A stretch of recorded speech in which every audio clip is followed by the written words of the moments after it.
हम 2023 का जो है ना क्वेश्चन हम डिस्कस कर रहे हैं। ठीक है, बहुत स्टूडेंट कहते रहते हैं कि सर स्मार्ट बोर्ड पर करना ज़्यादा ज़रूरी रहता है, लेकिन जो है ना हम स्मार्ट बोर्ड पे देखे हैं कि उसका बोर्ड का आकार छोटा होता है पहला बात, और लिखना बड़ा बड़ा होता है, तो उसमें ड्राफ्टिंग हो या ये हो बहुत ज़्यादा हो नहीं पाता है।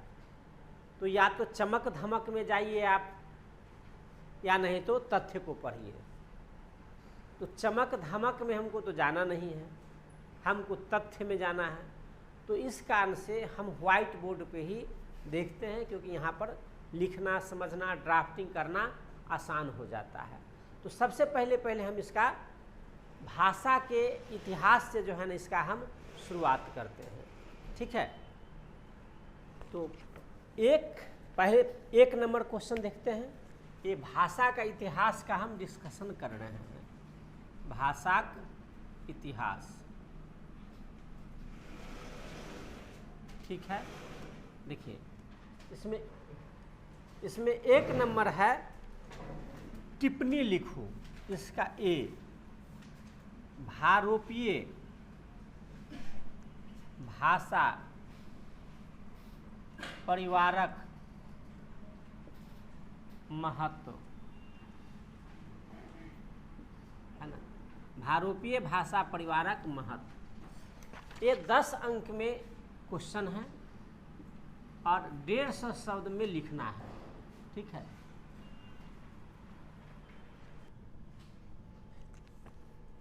तो हम यहाँ पर देखते हैं भारोपीय भाषा परिवार। तो सबसे पहले देखिए शॉर्ट क्वेश्चन है, हल्के में इसमें हम भूमिका लिख देंगे। ठीक है ना, कि भारोपीय भाषा परिवार कहते किसको हैं। ठीक है, और इसके बाद हम इसका यही लिखेंगे कि भारत से लेकर के भारत और यूरोप धरिक भाषा को हम क्या कहते हैं, भारत से ल क यूरोप धरिक जाहि भाषा विस्तार अछि ओकरा भारोपीय भाषा परिवार कहल जाइत अछि। इसे ज़्यादा हम नहीं लिख पाएंगे। यही परिवारक श्रेष्ठ भाषा में है ना लैटिन, ग्रीक, संस्कृत, अंग्रेजी ये सब भाषा आदि, फारसी आदि भाषा अबैत अछि, यही लिखेंगे। ठीक है ना, यही भाषा में विलियम जोन्स द्वारा है ना सबसे पहला विशेषता क्या जाएगा, विलियम जोन्स द्वारा जे संबंधक स्थापना कल गेल वो निम्न रूप में देखल जा सकैत अछि। यही ना हम बता दिए थे कि मदर है ना, मेदर, मीदर, मातृ ड्राफ्टिंग बनाए थे। इस ड्राफ्टिंग के माध्यम से क्या कर लेंगे, हम ये ड्राफ्टिंग दे देंगे। अब एक एक करके महत्व, ये भी तो महत्व हो जाएगा ना। ठीक है ना, ये भी तो महत्व ही हो जाएगा कि इसमें क्या हो जाएगा, सब में संबंध, ध्वनि का समानता है, अर्थ का समानता है ना, स्थानीय निकटता है, अर्थ का समानता है, ये महत्व ही हो गया। इसके आधार पर क्या हुआ, परिवार शब्द का जन्म हुआ और पारिवारिक वर्गीकरण का निर्धारण हुआ है ना। उसी में भारोपीय भाषा परिवार क्या है, विश्व का श्रेष्ठ भाषा परिवार है, यही है ना, यहीं से शुरुआत हुआ था। अब यहीं से लिखेंगे कि भाषा परिवारक जो है ना, यहाँ पर क्या है, ये परिवार जन्मदाता है। विश्व में सबसे ज़्यादा इस भाषा का क्या होता है, प्रयोग होता है। इस भाषा का राजनीतिक उत्कर्ष, सांस्कृतिक उत्कर्ष क्या है, विश्व में सर्वाधिक है ना।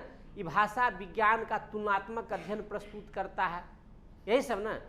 और उसके बाद इससे जो है ना विश्व के समस्त भाषा का हम क्या कर सकते हैं, अवलोकन कर सकते हैं, उसका विस्तार प्राप्त कर सकते हैं और इसके प्राचीनता को पता लगा सकते हैं। ये सब हम पढ़े हुए हैं। ठीक है ना, तो यही लिख देंगे। देखिए ये कोई नया क्वेश्चन नहीं था, आप देखिए तो इस क्वेश्चन को जो है ना कई बार पूछा जा चुका है। यह क्वेश्चन जो है ना आपको देखिए, आपका चैप्टर है ये, उस चैप्टर में जो है ना आपको 2012 में भी इसको देखेंगे आप, तो ये रिपीट पूछा गया था। इसके बाद जो है ना आप देखेंगे तो 2014 में भी पूछा गया था।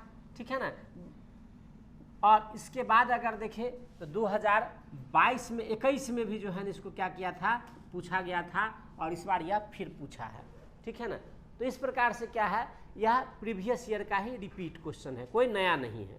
ठीक है, देखिए अब हम दूसरा क्वेश्चन देखते हैं, भाषा की विशेषता व प्रवृत्ति। ठीक है ना, भाषा विशेषता और प्रवृत्ति, ठीक है ना।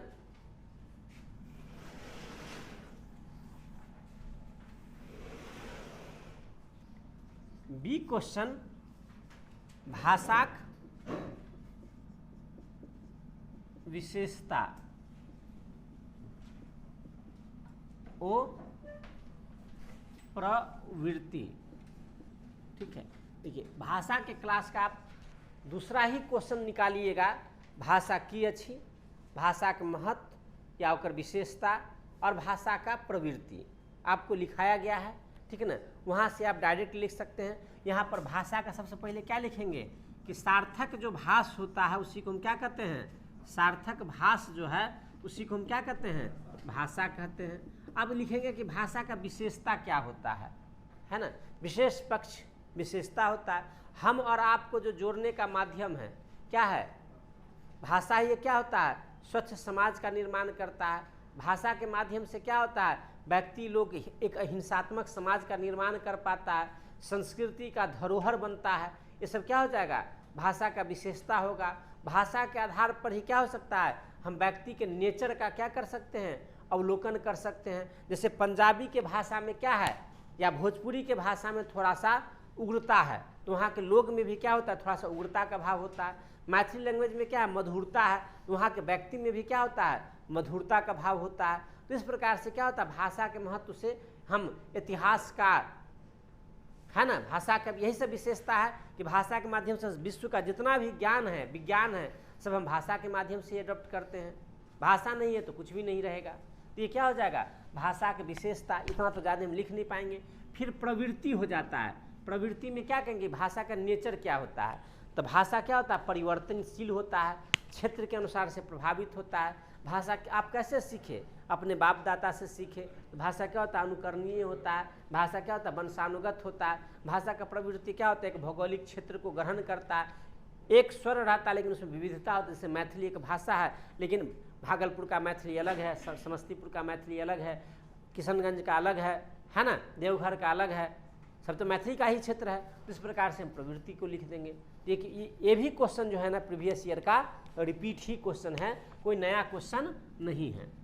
कोई दिक्कत, कब का रिपीट है ये, ठीक है ना। हाँ, बहुत बार रिपीट हुआ है, बहुत बार पूछा है। तो इसको 2019 में है, 16 में है, 18 में है, कई बार ये पूछा जा चुका है, ठीक है ना। तो इस बात को हटाते हैं। अब देखिए भाषा वैज्ञानिक सी नंबर, भाषा वैज्ञानिक सुभद्र झा, भाषा वैज्ञानिक सुभद्र झा। अब ये भी क्वेश्चन जो है ना रिपीटेड है। इसमें क्या है, सुभद्र झा का जो योगदान है उस पर हमको प्रकाश देना, सुभद्र झा के बारे में कि पूरा चीज़ जो है उनका लिखना है। जैसे सुभद्र झा जो है ना भाषा विज्ञान पे किताब लिखे, साहित्य पे लिखे, फॉर्मेशन ऑफ मैथिली लैंग्वेज, है ना। उनका फिर जो है ना प्रवास गए थे, सब बताए थे, है ना। जर्मनी प्रवास पर गए थे, यात्रा प्रकरण लिखे थे ना। यूरोप में थे तो उनका जो है ना यूरोप में थे, इनका जो नाती के थ्रू जो पत्र का होता था तो वही नातिक पत्रक उत्तर, है ना। तो ये सब क्या है, उनका किताब का रचना है। मैथिली आंदोलन में जिस प्रकार से सहभागिता दिए थे कि मैथिली को साहित्य अकादमी में शामिल किया जाए, तो ये सब हम सब लिखे हुए हैं और वही लिखना था। देखिए ये भी क्वेश्चन जो है ना इससे पीछे 2 बार क्या है पूछ चुका है, यह तीसरा बार जो है ना रिपीट हुआ है। देखिए 2 बार जो है ना किस किस साल पूछा हुआ है, तो एक 18 और 21 में यह पूछा है। इससे पहले 12 में भी जो है ना यह पूछे हुए था। 17 में भी उनका एक भाग 17-18 फॉर्मेशन ऑफ मैथिली लैंग्वेज करके पूछा था, ठीक है ना। तो इस प्रकार से सुभद्र झा को भी ये 2-3 बार पूछा जा चुका है, रिपीटेड है। देखिए डी नंबर क्वेश्चन, प्राग ज्योतिरीश्वर काल, प्राग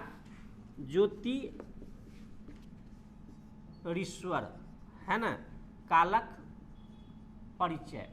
देखिए प्राग ज्योतिरीश्वर कालक परिचय, ठीक है। देखिए डॉक्टर जयकांत मिश्र, डॉक्टर जयकांत मिश्र, इसको क्या कहते हैं, प्रागरूप काल, प्रागरूप काल। डॉक्टर दुर्गानाथ झा श्रीश, काल विभाजन में हम लोग पढ़े थे, दुर्गानाथ झा श्रीश, ये दुर्गानाथ झा श्रीश भी क्या करते हैं, ये प्राग ज्योतिरीश्वर काल का निर्धारण करते हैं। प्राग ज्योतिरीश्वर कालक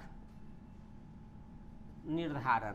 देखिए एक पूछने का तरीका नया है लेकिन क्वेश्चन पुराना है।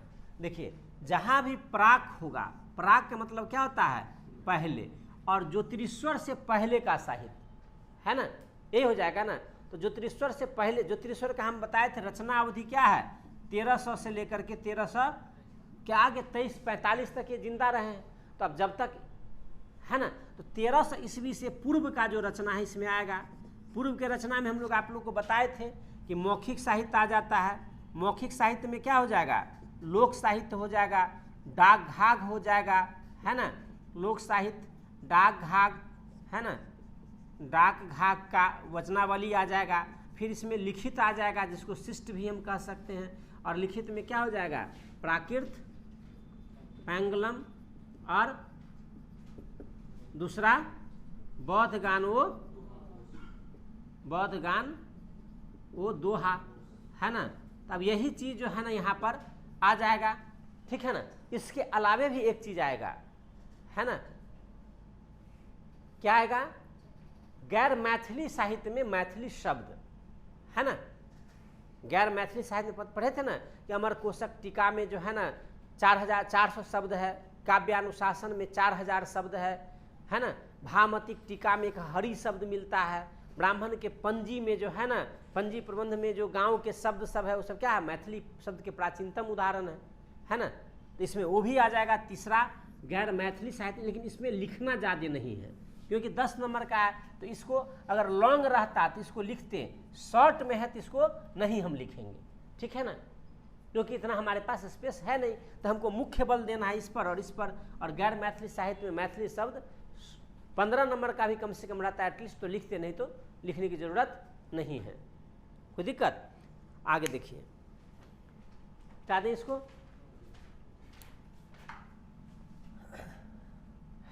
ठीक है।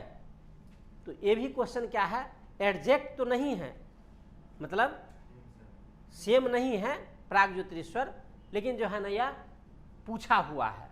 ये प्राग ज्योतिरीश्वर करके नहीं ना है पूछा हुआ, कभी नहीं पूछा हुआ है, ठीक है ना, कोई दिक्कत। लेकिन प्राग मैथिली साहित्य करके तो कई बार पूछा है।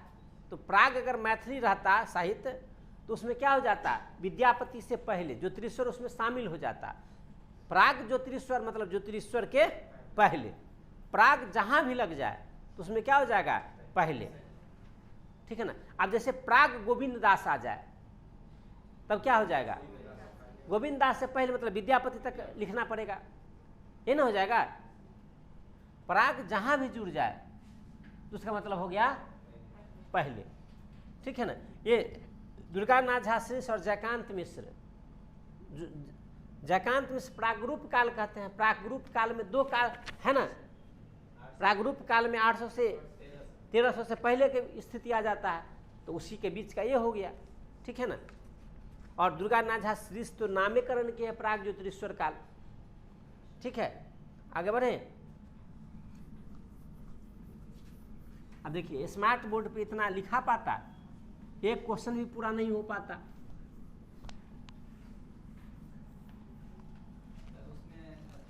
आगे सर्वनामक भेद ओ विश्लेषण, है ना, सर्वनामक भेद ओ विश्लेषण। अब देखिए सर्वनाम का भेद, सर्वनाम कितने प्रकार का होता है, 6 प्रकार का, यही ना। अब उसका विश्लेषण करना है, उसको परिभाषा में भी बताना है, मतलब उसको परिभाषित करना, वही ना हुआ विश्लेषण। पुरुषवाचक सर्वनाम, सर्वनाम का भेद हो गया।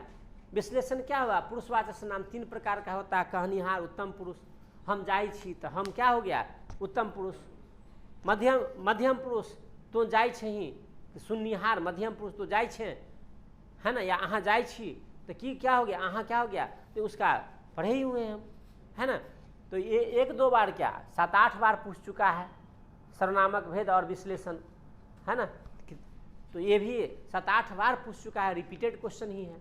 ठीक है ना। तो इस प्रकार से हमारा ये शॉर्ट क्वेश्चन जो है ना समाप्त हो गया। इसमें हम देखें कि सारा क्वेश्चन क्या है, रिपीट है, थोड़ा सा प्राग दे करके जो है ना एक नयापन लाने का कोशिश किया गया, ठीक है ना। देखिए अब इसके बाद आते हैं हम 2 के ए में, ठीक है ना। देखिए 2 के ए में है अब्राहम गिरिअर्सन, यह भी लिख सकते हैं या अभी लिख सकते हैं। मैथिली व्याकरण ओ भाषा वैज्ञानिक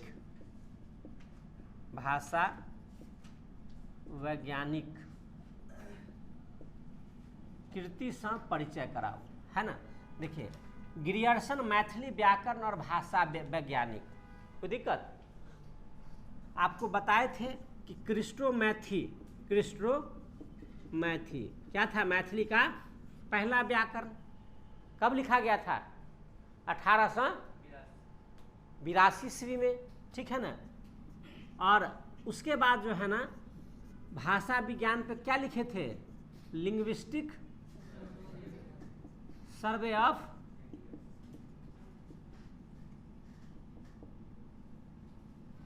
इंडिया, है ना। इसमें क्या किए थे, बिहारी भाषा के रूप में मैथिली का क्या है, बिहारी भाषा के अंतर्गत मैथिली को रखे। और मैथिली का इसमें कितना बोली, 6 बोली का अध्ययन किए, 6 उपभाषा। और उसका क्या हुआ, भाषा के बदलाव वगैरह सब का अध्ययन करे, वही क्या था उनका भाषा विज्ञान था, कि इस भाषा में ये भेद है, इस भाषा में ऐसे भेद है, जो हम पढ़े हुए हैं। अब देखिए गिरिअर्सन तो हम बताए थे आपको कि शायद ही साल है कि जो नहीं पूछता है। कितना बार पूछा कि हम इसको आप नाम क्या लिया जाए, 18, 12, 17, है ना, 16, कई बार जो है ना, फिर शायद 21, कई बार जो है ना इसको पूछा जा चुका है। तो गिरिअर्सन तो पेटेंट होते हैं, तो गिरिअर्सन का जो है ना प्रायः क्वेश्चन आता है ना। तो यही गिरिअर्सन का है, रिपीट क्वेश्चन ही है। अब हम देखते हैं इसी में बी क्वेश्चन, देखिए मिटा दें इसको।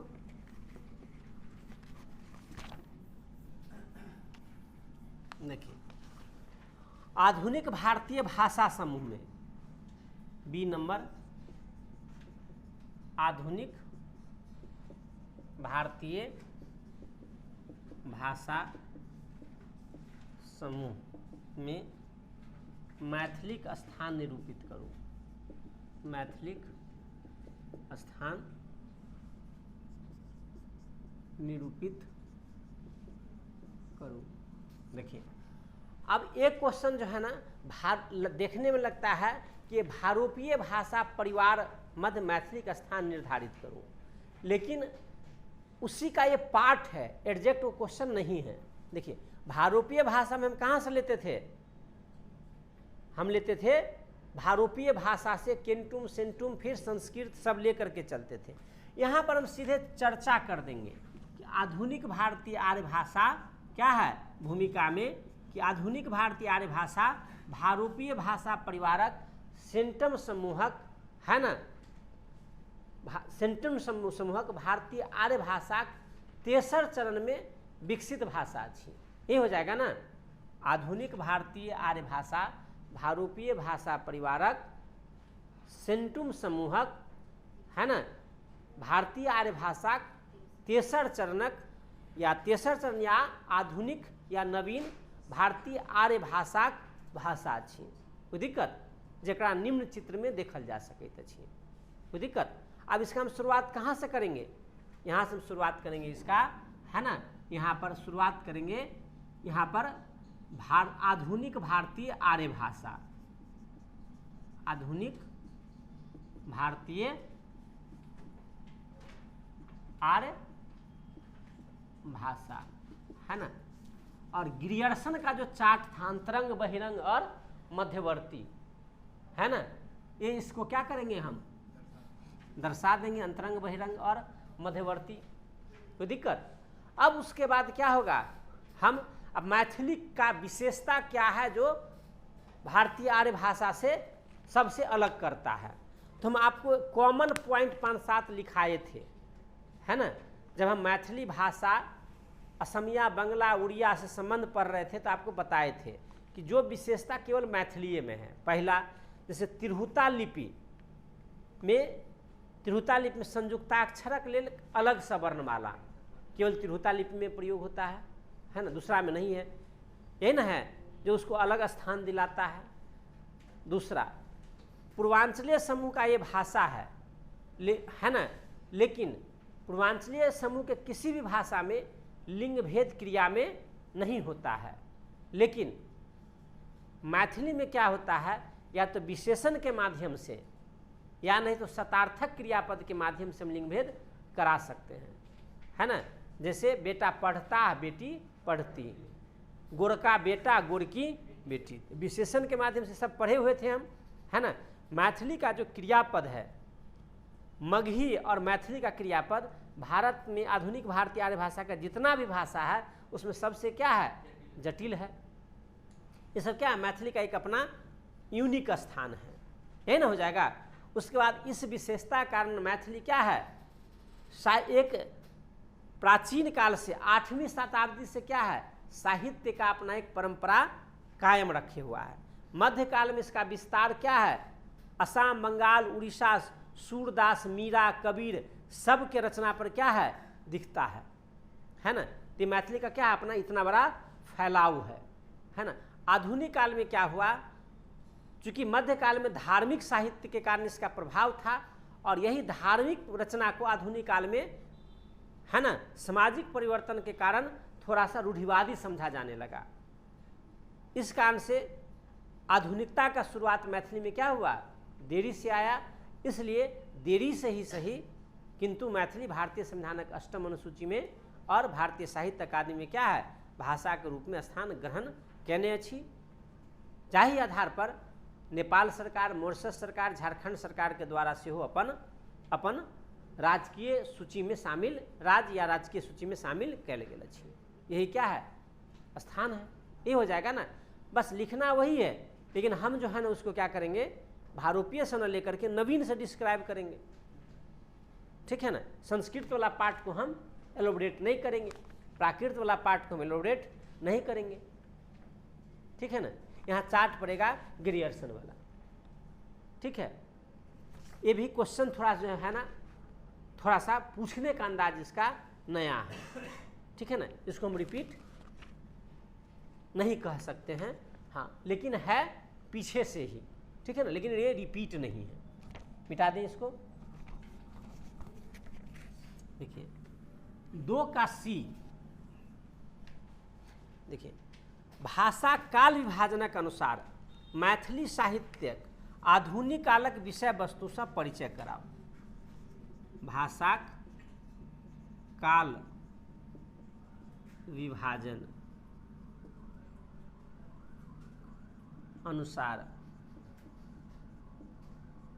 है ना, आधुनिक मैथिली साहित्यक आधुनिक कालक, है ना, मैथिली साहित्यक आधुनिक कालक विषय वस्तु से परिचय करा। देखिए अब आधुनिक काल में क्या है, साहित्य का विषय 2 होता है, समाज सापेक्ष और समाज निरपेक्ष, है ना, निरपेक्ष। अब देखिए इसमें क्या हुआ, आधुनिक काल में रचना तो है लेकिन ये प्रभाव इसका कम हो गया और ये नैतिक उत्थान तक ये अभी भी समाज में क्या महत्व रखता है। मैथिली में ऐसे रचनाओं की कमी नहीं है, मतलब ईश्वरीय रचना, आत्मा परमात्मा, मतलब हमारी धार्मिक रचना जो है ना अभी भी मिथिला में कमी नहीं रहा, ठीक है ना। आज़ादी के बाद के साहित्य में इसकी प्रभाव कम हो गया, कोई दिक्कत। आप देखिए अब यहाँ समाज सापेक्ष विषय में चंदा झा से क्या हुआ, इसका शुरुआत हुआ और इसके बाद कविता, इन्होंने कविता भी लिखा, इन्होंने गद्य भी लिखा, इन्होंने निबंध भी लिखा, इस सब के माध्यम समीक्षा भी लिखा, इस सब के माध्यम से क्या हुआ, समाज सापेक्ष विषय वस्तु पर प्रसार हुआ। और ये भाषा में पूछ दिया एक्चुअली है क्वेश्चन साहित्य का, ठीक है ना। चंदा झा से नवीन काल का शुरुआत होता है।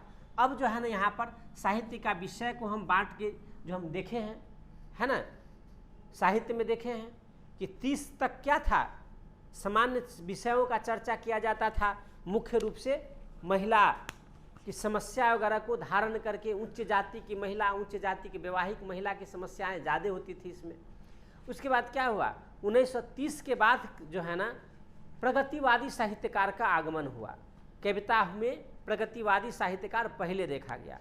इसका विस्तार जो है ना फिर उपन्यास वगैरह में 16वीं मतलब 1940 के बाद दिखने लगा। यौनवादी उपन्यास वगैरह या यौनवादी रचना वगैरह भी अब समाज में प्रवेश कर गया। और आज़ादी के बाद जो है ना व्यापक रूप से साहित्य के विषय वस्तु में प्रसार हुआ, है ना। और 1990 के बाद वैश्वीकरण का प्रभाव साहित्य में अत्यधिक देखा गया। और उस प्रकार से क्या है, प्रदूषण, महिला की है ना नवीन नवीन समस्या, तकनीकी समस्या, बुजुर्ग का जो है ना समस्या, इस सब समस्या को जो है ना समाज के ज्वलंत विषय जो है ना साहित्य का क्या होता है, आधार बन रहा है। और इस प्रकार से मैथिली साहित्य जो है ना प्रगति के पथ पर अग्रसर है। इस कारण से जो है ना मैथिली मिथिला के गौरव को स्थापित वैश्विक पटल तक कर सका है। इसलिए जो है ना मिथिला मखान राष्ट्रीय फिल्म पुरस्कार को प्राप्त किया, है ना। मिथिला मखान को राष्ट्रीय फिल्म पुरस्कार मिला है ना, मिल सका। और कई मैथिली के ऐसे साहित्य है जिसका 30-40 भाषा में क्या है, अनुवाद हो चुका है, जिसका उदाहरण खटरकाक तरंग है। बस हो गया, ठीक है ना। ये साहित्य का क्वेश्चन है, ठीक है ना। सबको हमको जो पढ़े हैं, उपन्यास में भी यही पढ़े थे विकास, कविता में भी पढ़े थे यही विकास, नाटक में भी पढ़े थे यही विषय के विकास। किसी भी एक प्रकार के विषय को सबको मिला के लिख देना था, साहित्य का विषय है, ठीक है ना। साहित्य में ये क्वेश्चन पहले भी पूछा जा चुका है, ठीक है ना, नवीनकालीन साहित्य, ठीक है ना। ये भी रिपीट क्वेश्चन है, लेकिन इस पहले साहित्य में पूछा जाता था, इस बार भाषा में पूछ दिया गया है। अब हम देखते हैं तीसरा नंबर 3 के ए। देखिए, आकृतिमूलक वर्गीकरण।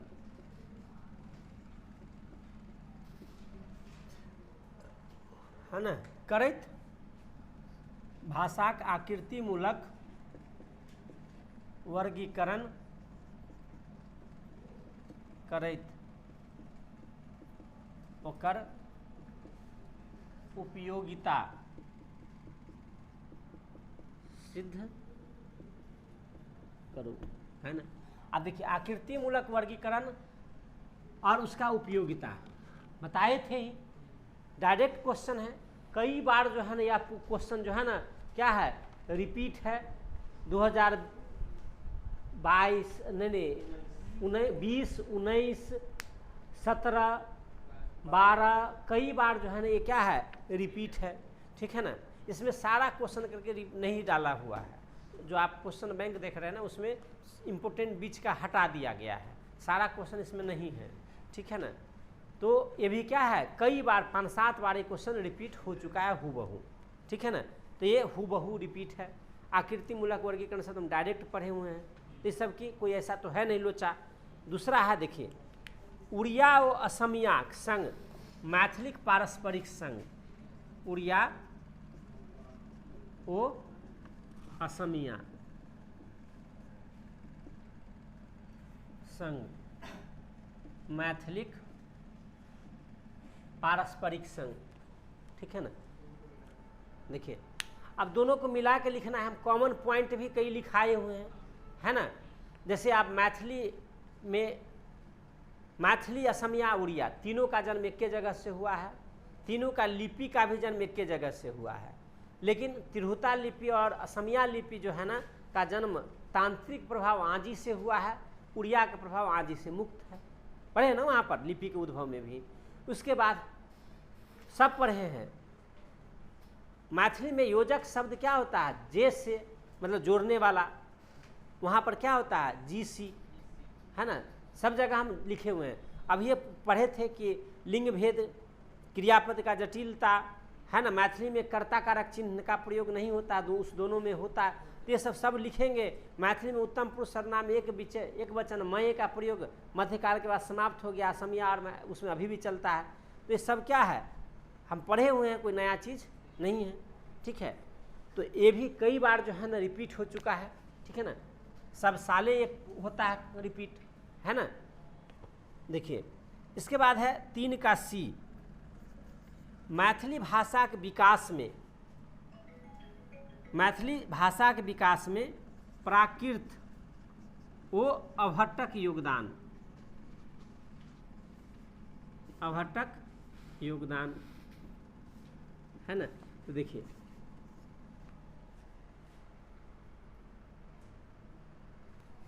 अब मैथिली भाषा के जब हम पढ़े थे तो पढ़े ही थे कि देखिए प्राकृत से क्या बना, मागधी प्राकृत से जाकर के अभट्ट बना, और अभट्ट से क्या बना, मैथिली बना। तो हम डायरेक्ट क्वेश्चन पढ़वे किए हुए हैं, मैथिली भाषा के विकास में अभट्ट का योगदान, मैथिली भाषा और अभट्ट का संबंध, यही हो जाएगा ना। आप देखिएगा जितना भी उदाहरण दिए हुए हैं प्राकृत, अभट्ट, प्राकृत और मैथिली करके ही दिया हुआ है, वही चीज़ है, डायरेक्ट क्वेश्चन है। प्रीवियस ईयर में कितना बार ये क्वेश्चन पूछा जा चुका है। ठीक है ना, तो 3 हमारा क्वेश्चन समाप्त हो गया भाषा का। अब हम चौथा क्वेश्चन पे चलते हैं। देखिए मैथिली क्रियापद से परिचय कराओ, है ना। 4 का ए, मैथिली क्रियापद से परिचय कराओ। अब एक क्रियापद से परिचय कराओ, पद से परिचय कराओ। अब परिचय में सब चीज़ आ जाता है, इसमें क्या लिख देंगे, क्रियापद का परिभाषा, इसके बाद क्या लिख देंगे, परिभाषा लिखेंगे, इसके बाद क्या लिखेंगे, इसका क्रिया का भाव लिखेंगे, है ना। और इसके बाद क्या लिख देंगे, विशेषता लिख देंगे, है ना। इसके बाद क्या लिख देंगे, इसका रूपावली लिख देंगे, है ना। 6 प्रकार का होता है ना क्रिया पद, पढ़े थे ना, वर्तमान काल, भूतकाल, भविष्य काल, हेतु मद, है ना, इच्छार्थक और आज्ञार्थक। बस नाम लिख करके हमको छोड़ देंगे। क्रिया भाव नहीं बताए थे कि अनुषंगी भाव, है ना। सबका डिटेल कहाँ से लिखेंगे, जब अपने आप सीधे लिखेंगे ना कि अनुषंगी भाव क्रियापद एक जटिल है, जैमें है ना एक 7 प्रकार के अनुषंगी भावक वर्णन करे छे, जै पे गिरियर्सन महोदय ई कहै छथिन, वही से विशेषता भ जेतै कि एही आधार पर जे छै एकर की छै, एही कारणे एकर क्रियापद भारतक जतेक छै भाषा, आधुनिक भाषा में सबसे जटिल है, यही सब ना। उसके बाद अंत में ये विशेषता, विशेषता के बाद रूपावली लिख देंगे, ये आंसर पूरा हो जाएगा।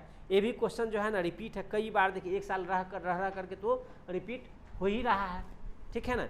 देखिए इसके बाद है अगला क्वेश्चन,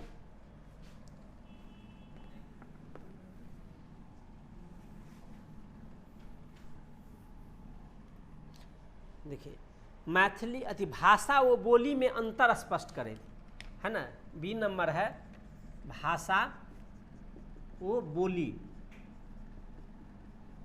में अंतर स्पष्ट करें, अंतर स्पष्ट करें, बोली के भाषा बनबाक, है ना, बोली के भाषा बनबाक कारण, है ना।